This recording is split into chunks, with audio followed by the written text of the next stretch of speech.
আসসালামু আলাইকুম, সবাইকে স্বাগত জানাচ্ছি আমার চ্যানেলের নতুন একটি রিঅ্যাকশন ভিডিওতে।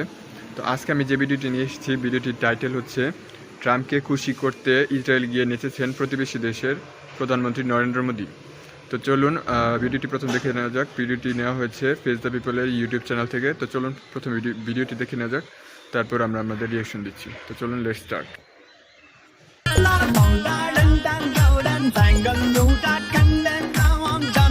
মার্কিন প্রেসিডেন্টকে খুশি করতে ইসরায়েলে গিয়ে নেচেছেন গেয়েছেন প্রতিবেশী দেশ ভারতের প্রধানমন্ত্রী নরেন্দ্র মোদী।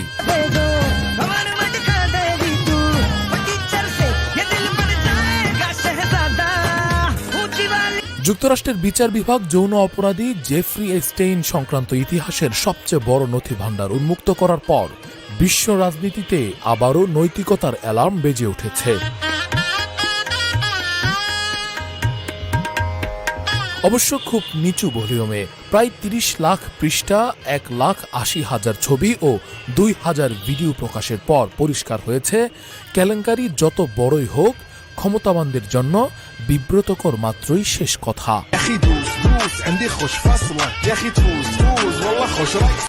আবাসনে আস্থার আদর্শ, নতুন ধরা, নতুন প্রজন্মের নতুন পৃথিবী।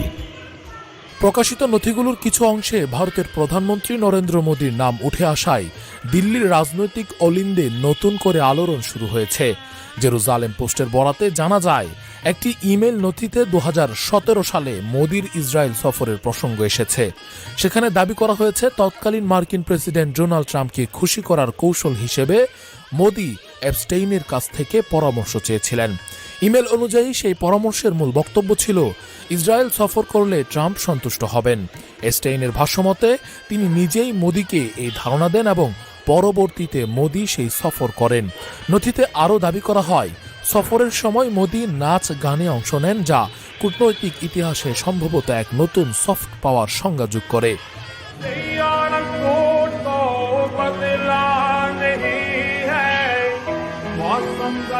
এপস্টেইন নিজেই ইমেইলে লিখেছেন, মোদী তার পরামর্শ নিয়েছেন, ট্রাম্পকে সন্তুষ্ট করার লক্ষ্যে পদক্ষেপ নিয়েছেন এবং ইসরায়েল সফর করেছেন। এই বক্তব্য কতটা সত্য তা যাচাইয়ের দায়িত্ব আপাতত পাঠক, রাজনৈতিক বিশ্লেষক এবং ট্রোল আর্মির উপর ছেড়ে দেওয়া হয়েছে। भीड़ से कहना, नरेंद्र मोदी जी, ये सीट हम आपको जिता देंगे, जरा स्टेज पे डांस कर लो।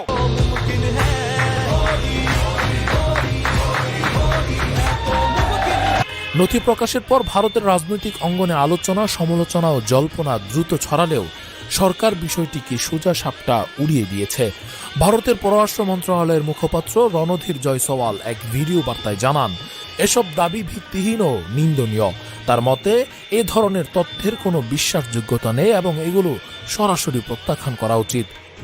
We have seen reports from an email message from the so-called Epstein files that has a reference to the Prime Minister and his visit to Israel.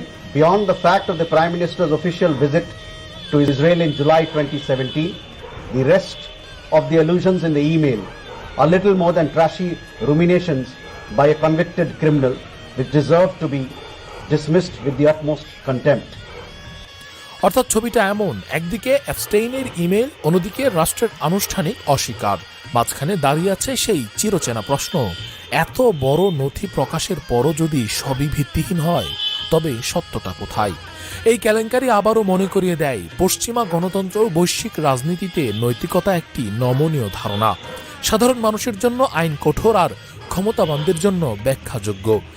Epstein files তাই শুধু একজন অপরাধীর গল্প নয়, এটি এমন এক বাস্তবতার প্রতিচ্ছবি যেখানে নথি ফাঁস হয়, নাম আসে, সরকার অস্বীকার করে, আর সময়ের সঙ্গে সঙ্গে সবকিছু ধীরে ধীরে সংবেদনশীল বিষয় হয়ে হারিয়ে যায়।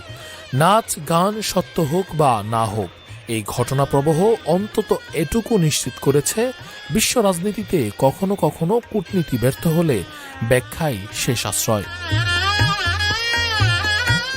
রাকিবুল ইসলাম রইস, ফেস দ্য পিপল। আবাসনে আস্থার আদর্শ, নতুন ধরা, নতুন প্রজন্মের নতুন পৃথিবী। তো দর্শক, দেখে নিলাম পুরো ভিডিওটিতে বর্তমানে যে চাঞ্চল্যকর যে বিষয়টা নিয়ে বিশ্ব রাজনীতির তোলপাড়, সেটি হচ্ছে এপস্টেইনের যে ফাইল, অ্যাপস্টেইন কি হেনরি কি জানি নাম, জেফ্রি অ্যাপস্টেইন না কি যেন, যিনি একজন যৌন নিপীড়ক এবং যৌন নিপীড়কের ব্যবসা করতো ছোট ছোট মেয়েদের নিয়ে। সেখানে বিশ্বের যত বড় বড় বিশ্ব লিডার আছে সেখানে যাওয়া আসা করতো, বিভিন্ন চাঞ্চল্যকর তথ্য উঠে আসছে। সেখানে নাকি ভারতের প্রধানমন্ত্রী ওই নরেন্দ্র মোদী, সেও নাকি ইসরায়েলের প্রধানমন্ত্রীর সাথে সেখানে গিয়েছিল, গিয়ে সেখানে তাকে ট্রাম্পকে খুশি করতে সেও সেখানে নেচেছিল। যে বিভিন্ন অজানা তথ্য এই প্রতিবেদনে তুলে ধরা হয়েছে। এছাড়া আমরা দেখেছি যে বাংলাদেশের সাবেক পলাতক প্রধানমন্ত্রী শেখ হাসিনা, তার নামও অ্যাপস্টেইন ফাইলে উঠে এসেছে। তো দর্শক, তো আপনাদের এই সম্পর্কে কার কী মতামত সেই সম্পর্কে সুন্দর করে কমেন্ট করে জানাতে পারেন এবং কোনো উপদেশ থাকলে সেটি দিতে পারেন। ধন্যবাদ সবাইকে, দেখা হবে পরবর্তীতে নতুন কোনো ভিডিও নিয়ে। ধন্যবাদ সবাইকে, আসসালামু আলাইকুম।